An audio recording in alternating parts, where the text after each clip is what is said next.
Hey everyone, welcome back to AWM Insights. It's our first episode of 2026, still stuck in the past.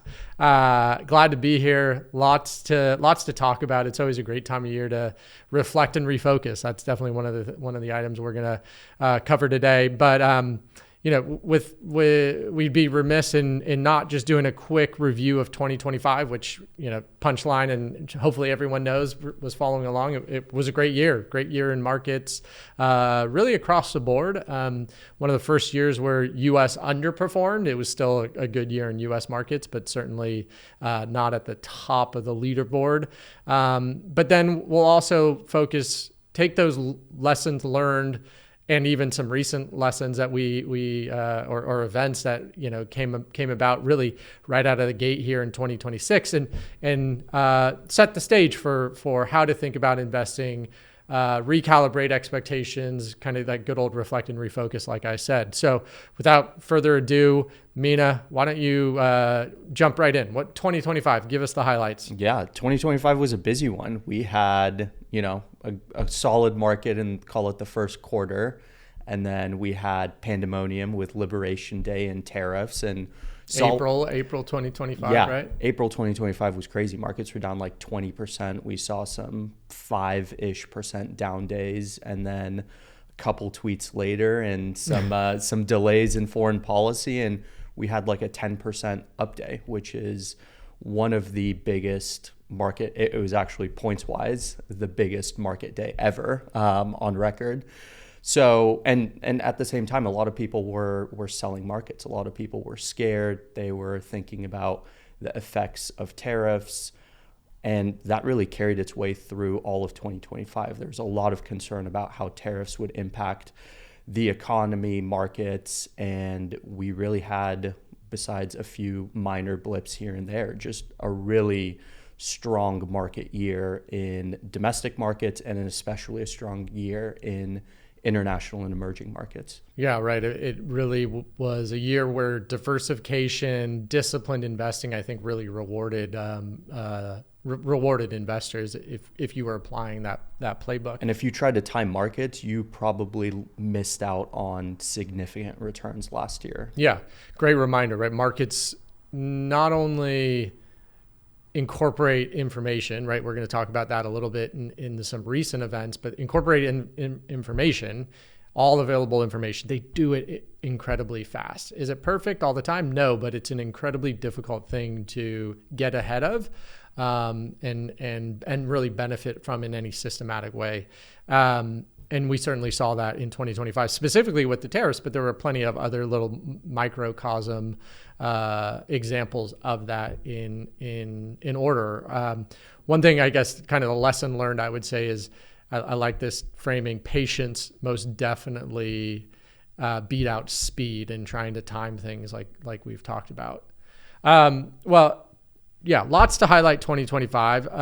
We don't want to spend too much time on that just because, go listen to all of our old episodes.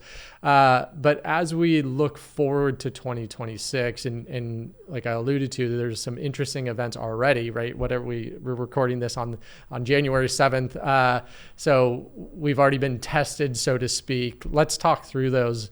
What are the events we're even talking about, but more importantly, lessons learned from that? Yeah. And it was a big test, and it was actually a big test during the weekend, which is an interesting time to get a test because obviously markets are closed and you can't really trade. But the events in Venezuela, the military operation, that happened over the weekend. And what we saw on Monday was a spike up in energy prices, companies that produce energy. There was a pretty strong rally. It was around 2% across the index. Chevron, which was one of the most discussed companies through this whole new wave, was up 5%.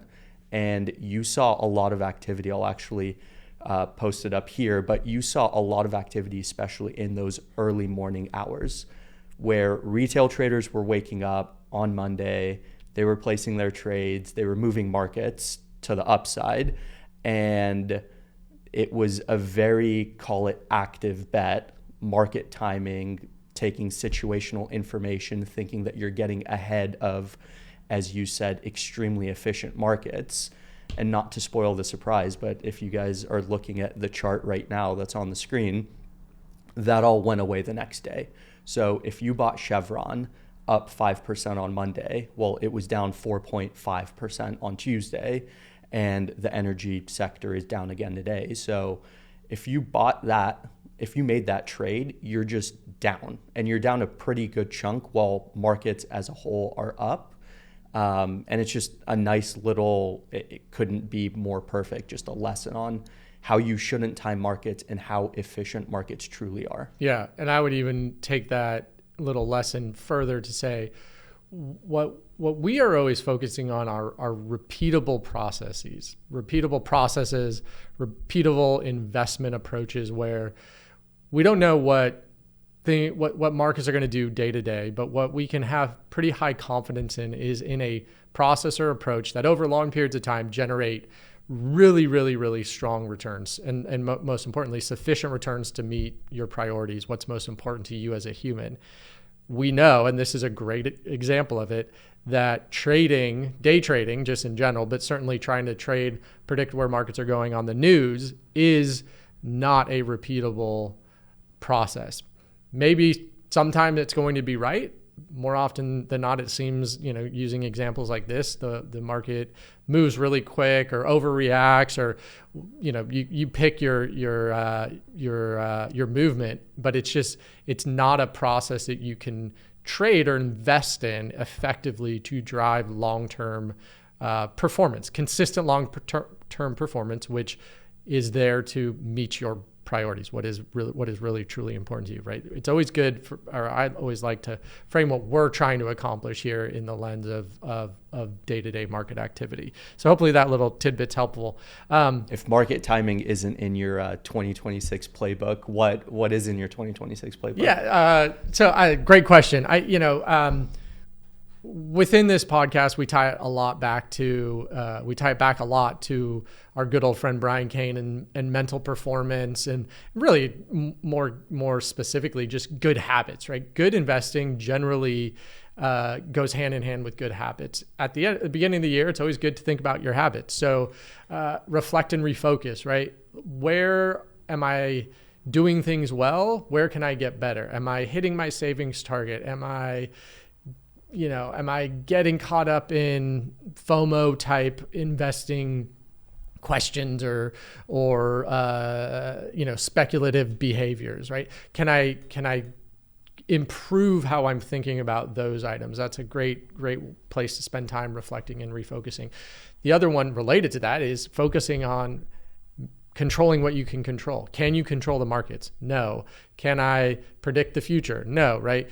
Good old be where your feet are, control what you can control. Don't get caught up in things that you can't control, and know that this is a very long-term game where at the end of the day, all of this reflecting and refocusing leads to better habits. Better habits stacked over time compounds and leads to better outcomes over the long term. You're not going to change things overnight, whether it's in, with respect to personal goals, health, etc. But if you can build those repeatable habits across your physical health, across your mental health, across your financial health, you are going to see great results down the road. So I'm not going to pull out a crystal ball and talk about what I think about 2026. If we were to have that conversation, I'd say it's set up to be a very interesting year.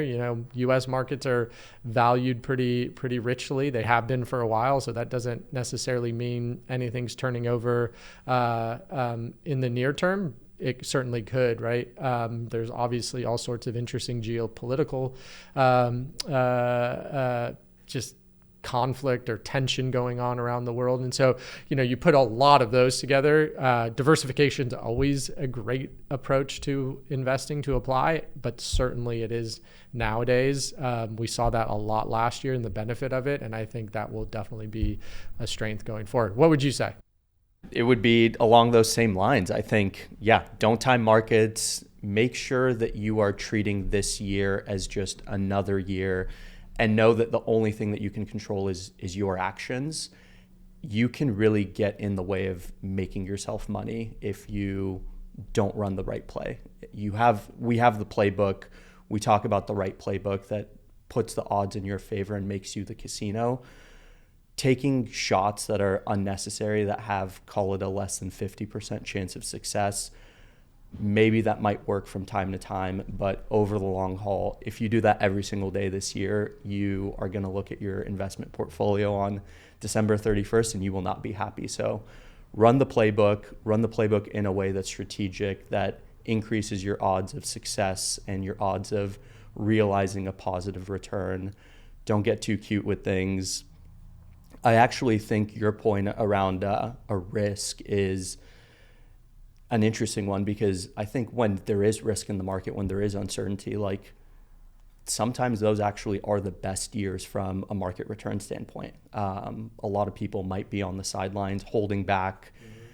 You know, they might have Greenland in the back of their minds and what we might do there, and I'll wait to invest after XYZ event happens, and that leads to missed opportunities. So invest early, understand that you are investing in risk markets, and have a plan to do the right thing constantly and hold yourself accountable to do the right thing constantly. Yeah, that's right. I think it's well said, right? And we most definitely are your accountability partner out there to all you listeners and clients. And hopefully this podcast is helpful throughout 2026 to give those little nudges, give those reminders, answer questions you might have along the way. So thanks for listening.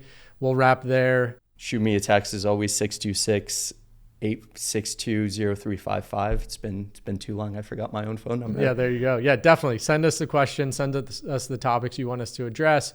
And in 2026, let's all collectively own our wealth, make an impact, and always be a pro.